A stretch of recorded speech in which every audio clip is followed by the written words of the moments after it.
Okay, this is going to be a little bit of a rant because you got to be able to get the simple things right. So I now have the correct locking hardware on here, as you can see, with the cotter pin and this locking spacer, nut, cap, whatever. So this ain't going anywhere. And then you got the nut behind it. I've got the same thing on the other side. The difference was that one of this, I'll show you a picture of the locking hardware that actually came on here later that really wasn't doing squat. But worse than that was this actually came out of a shop and there was no locking hardware, just a cotter pin and a nut. And I mean, it was like just that much space. That cotter pin was just floating here, good, quarter-inch space between the cotter pin and the top of this nut here. Really wasn't doing anything. And yes, that nut will wiggle loose. That locking hardware there is critical. And I found that because of that torn boot, had to pull them out. So this is typically, this is the dust cover here, and it's gonna be under there, so you never see it.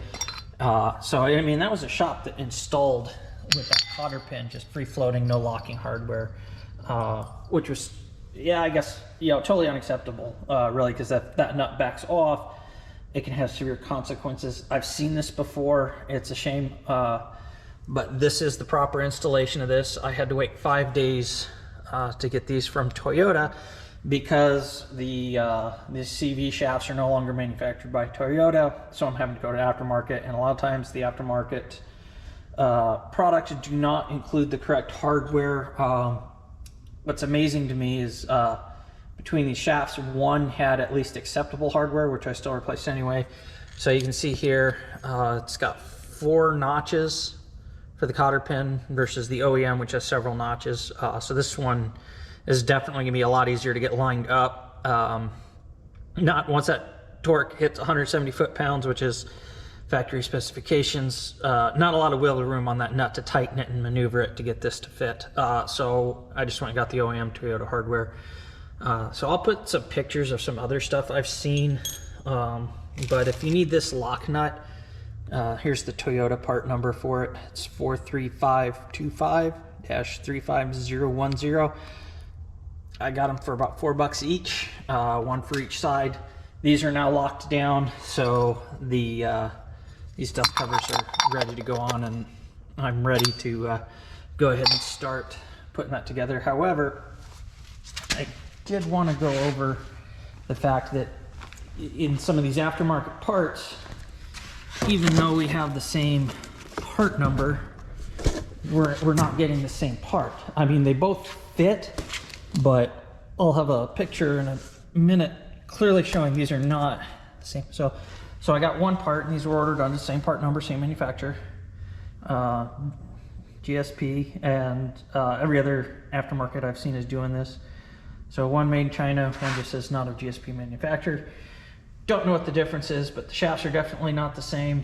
I'll link a picture in here to show, highlighting the differences between these two shafts. Don't know how long they're gonna last, so now that they're installed, we'll start the clock on these, and I'll update every so often with how these shafts are actually doing. I think these were Cardones that came out. Again, if I put these side by side, we will clearly see, I mean, they both fit, same thing with the other shafts, but you can see just in a side-by-side comparison, even on the same shaft, I mean, these are, you can see some differences here. These are remanufactured, so I guess, that's somewhat acceptable. I would expect that. But for these GSPs, which are supposed to be brand new, not remanufactured, they clearly were not made to the same print and same specifications. So, a good quality product in my mind would have 2 separate part numbers for those to at least let me know that I'm installing different parts, and rate them. And they both fit on the vehicle and installed fine. So we'll see how they run.